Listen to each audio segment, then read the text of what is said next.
La vie est une question de choix. Qu'est-ce qui te guide, toi, pour prendre tes décisions? Alors, dans cet épisode, je fais un tirage de cartes. Ces tirages sont des aides qui peuvent aiguiller, soutenir. Ce peut être aussi de belles synchronicités. Cependant, il est important de faire preuve de discernement, car faire un choix, quel qu'il soit, engage notre responsabilité. Bien le bonjour, belle étincelle. Bienvenue dans Miroir de Femmes, le podcast épanouissant pour les femmes, les mères en quête d'évolution et de spiritualité. Je m'appelle Bénédicte. Je suis guide pour des voyages d'exploration intérieure grâce au miroir magique que le monde qui nous entoure nous offre. Je m'adresse à toi, belle femme, en recherche d'équilibre entre ton rôle de femme et de mère, toi qui désires être à l'écoute de tes véritables besoins, avec cette volonté d'y répondre en toute légitimité et sans culpabilité. Toi qui ressens l'envie de répondre à l'appel de ton âme pour grandir en conscience et vivre ta spiritualité en toute liberté au quotidien. Je vais te conter ici des histoires de la magie, de l'âme qui agit, des récits de clés qui t'ouvriront de nouvelles portes pour élargir ta vision. Prête pour le grand voyage? Alors c'est parti, abonne-toi pour que chaque épisode arrive à toi. Dans cet épisode Clé-Clarté, je vais te faire le récit de cartes de tarot. Le tarot akashique de Sharon Ann Klinger et de Sandra Ann Taylor. Alors comme j'aime à le dire, le monde autour de nous est un miroir. Il est là pour nous apprendre à mieux nous connaître. Alors les cartes, les tirages de cartes en font aussi partie. Si tu écoutes ce message, cet épisode, c'est peut-être une belle synchronicité qui va t'apporter une réponse à une question en suspens à l'intérieur de toi. Je vais d'abord faire le descriptif de l'image face à moi et au fil du récit, je vais t'en faire l'interprétation. Alors, je te souhaite une belle écoute et je t'invite cependant à faire preuve de discernement et de retenir seulement ce qui fait sens pour toi. Sur cette image, on voit une femme qui est à l'arrêt. Elle est presque de dos. C'est une femme aux cheveux blonds lumineux. Ils sont détachés et recouvrent ses épaules. Elle porte un pantalon et des bottes. On pourrait penser que c'est une cavalière. Elle donne l'impression d'être une voyageuse et même une exploratrice. À ses pieds, un sac est ouvert. On y voit des rouleaux de parchemin qui dépassent. Il y a aussi des animaux qui l'entourent. Un renard, un écureuil, un raton laveur et aussi un petit oiseau qui virevolte. Ils sont tous à l'arrêt, dans ce sous-bois orné de grands arbres. La jeune femme laisse à penser, par sa posture, qu'elle s'interroge, car face à elle se trouvent 3 chemins. Lequel choisir? C'est une question de choix. C'est peut-être la question qui se pose à toi en ce moment, ou pour quelqu'un de ton entourage. Si c'est le cas, alors la lecture de cette carte pourrait bien t'apporter un éclairage et t'aider à faire un choix aussi. Voici donc le descriptif, le récit, l'interprétation de ces 3 chemins qui s'offrent à cette jeune femme. Avant de faire l'interprétation des 3 chemins, des 3 voies possibles, voici le descriptif de la scène.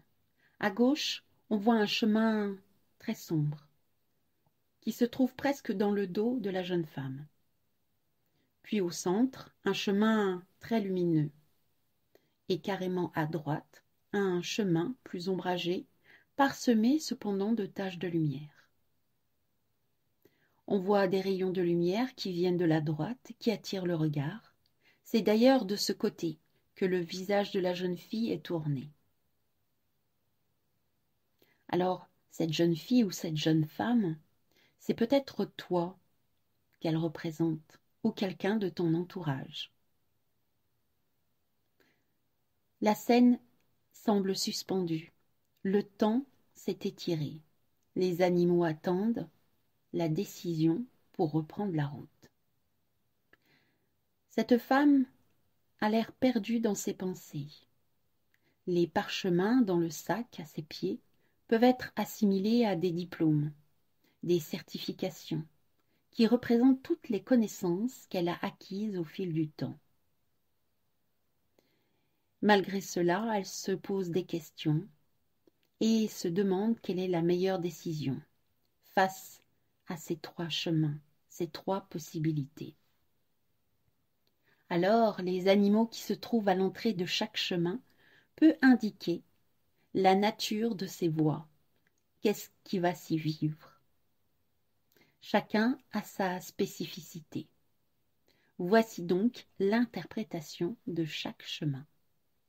Donc devant le premier chemin le plus ombragé, le plus ombrageux, je dirais, voici donc l'interprétation. Alors pour le premier chemin, celui qui est ombrageux, qui est sombre, se trouve le renard. Le renard qui symbolise la ruse, l'agilité, l'intuition aussi. Ce chemin donne une notion de rapidité, mais aussi de discrétion.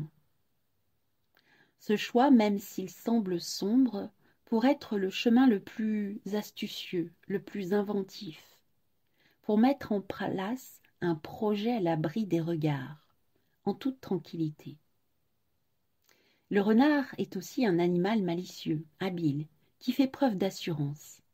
Il n'a pas peur d'aller dans des environnements différents. C'est un animal de passion qui fait preuve aussi de sagesse.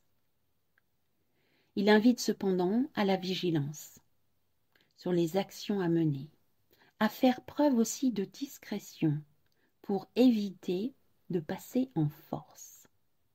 Voilà le message du renard pour ce chemin plus sombre. Alors si ce chemin est étranger pour toi, cette carte peut t'inviter à le choisir pour une fois, pour sortir des habitudes qui mènent toujours au même résultat. Alors oui, ce chemin va amener à être astucieux, astucieuse, va demander à mobiliser son intelligence et à faire preuve de discernement et aussi de tact. Voilà le message du renard.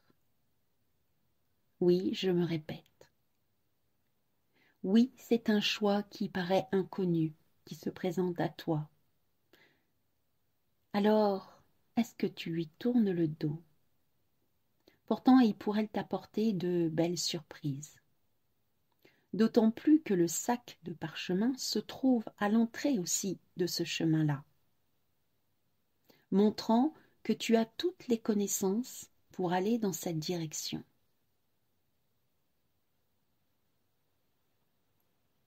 Je t'invite aussi à faire tes propres recherches sur la symbolique du renard qui pourrait t'apporter des messages supplémentaires. Comment t'a parlé ce message, le message du renard, sur le fait de faire ce choix-là, un choix différent peut-être, un choix inconnu. C'est aussi le nom de cette carte. Ah oui, j'ai oublié de le dire. Cette carte, c'est le 8 de parchemin. Et oui, il y a des parchemins. Elle s'appelle Chemin inconnu. C'est une invitation à aller sur des chemins inconnus. Voilà pour le premier chemin, pour le premier choix. Pour ce qui est du deuxième, pour le chemin du milieu, le plus lumineux, c'est l'écureuil qui se trouve à l'entrée. Et l'écureuil, c'est le symbole de la prévoyance, mais aussi de la rapidité. La luminosité de ce chemin peut montrer qu'il a déjà été pris à bien des reprises, qu'il est connu. C'est aussi le symbole de l'écureuil qui prévoit. C'est déjà quelque chose de prévu, c'est déjà vu. Ce chemin, cependant, qui encourage à la précaution, qui va demander aussi de la persévérance. Donc c'est connu, c'est aussi continuer sur cette voie, continuer avec persévérance. Alors qu'en est-il pour toi?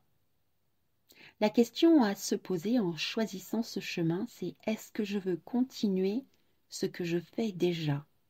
Est-ce que je veux continuer ce que je connais déjà? C'est possible. Ça veut dire que ça demande de la persévérance. Il n'y a pas de bonne ou de mauvaise réponse. C'est avant tout reconnaître ses besoins et se demander ce qui est bon pour soi. Pour ce qui est du troisième chemin, le plus à droite, le chemin qui est entre ombre et lumière, c'est le raton laveur qui est à l'entrée. Le raton laveur qui symbolise l'ingéniosité, l'adaptabilité et aussi la curiosité. Cette voie t'invite au compromis aussi, face aux situations qui se présentent, en demandant de faire preuve d'intelligence et de curiosité. Il pourrait faire des merveilles. Sur ce chemin, tu as toutes les capacités pour résoudre des problèmes. Si tu veux choisir cette voie, fais-le cependant en toute connaissance de cause, en examinant la situation dans son ensemble. Peut-être prendre de la hauteur. Ce choix, ce chemin, c'est aussi une quête de vérité. Comprendre, savoir pourquoi. C'est une direction qui va te demander cependant de rester calme et de t'ouvrir, d'ouvrir à la curiosité, ouvrir sur que le monde qui t'entoure, accepter la différence, voir d'autres possibilités. Plein de possibilités pour toi. C'est donc une période de choix qui s'offre à toi qui écoute encore ce message, tout comme cette jeune femme qui semble intrépide, qui a cependant pris le temps de se poser pour se décider. Et bien sûr, il y a l'oiseau qui voltige autour d'elle, l'oiseau qui représente les signes, les présages, les synchronicités. C'est aussi le langage des oiseaux, qui est le langage des anges. Et quand tu entends ange, on entend en je, c'est-à-dire en soi, c'est-à-dire les messages à l'intérieur de soi. Écouter sa propre guidance, écouter son intuition, cette petite voix qui parfois se fait très discrète, mais qui apporte de belles réponses.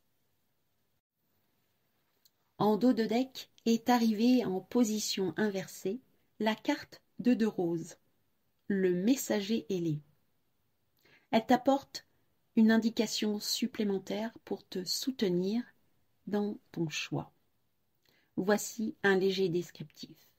On y voit une table avec 2 chaises vides, au pied d'une des chaises, les débris d'une tasse cassée.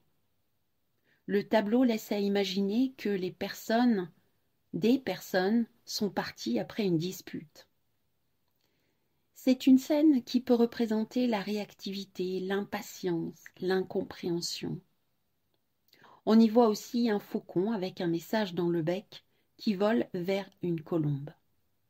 Cela peut faire référence à des peurs, des doutes, qui ont pris le dessus par rapport à l'esprit de sagesse. Cette carte t'invite à choisir ton âme. Choisir en ton âme et conscience, sans te laisser perturber par les conflits, qu'ils soient intérieurs ou extérieurs. Souviens-toi le pouvoir de ton esprit de sagesse. Il est ton point d'ancrage et il sera toujours là pour te soutenir, notamment en période de choix. Alors, avant de prendre une décision, prends une grande respiration. Pose-toi à l'intérieur de toi et laisse-toi emplir de cet esprit de sagesse. Mets-toi en lien avec ton moi supérieur, avec ton âme. Laisse-toi emplir de cette paix, de cette lumière brillante et pure. Cette part en toi radieuse. Laisse-toi envahir par ton esprit de sagesse et demande-lui de t'envoyer un message sur le chemin qui te convient le mieux. Que ce soit le chemin sombre, le plus lumineux, ou celui entre ombre et lumière. Laisse venir à toi des images, peut-être des mots, des sensations dans le corps, les mouvements du corps qui peuvent aussi te montrer la direction. Fais-toi confiance, les réponses sont en toi.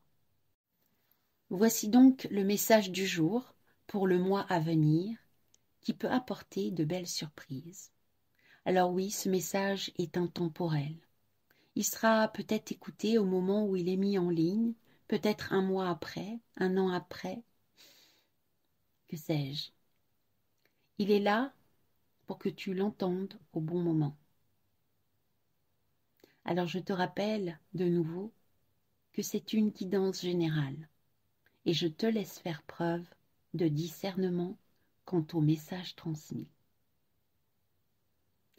Comment t'a parlé ce message?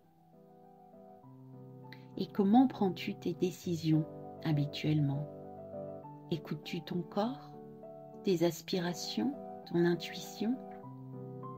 Je serais heureuse d'avoir ton retour et de connaître ce qui te guide au quotidien. Cette guidance t'a parlé? Tu veux aller plus loin? Je t'invite à prendre contact avec moi. Tu peux retrouver mes coordonnées dans le descriptif, tu y trouveras mon adresse mail. Tu peux aussi prendre contact avec moi en suivant le lien pour mon profil Facebook. Tu accéderas ainsi à Messenger pour venir discuter directement avec moi. Alors si ce message t'a plu, je t'invite aussi à déposer un pouce ou un cœur selon la plateforme et à partager autour de toi. Et si ce n'est déjà fait, abonne-toi pour que les prochains épisodes viennent à toi. Je te retrouve la semaine prochaine avec un épisode clé révélation où je partagerai avec toi un texte en écriture intuitive. Je te souhaite une belle semaine. À bientôt.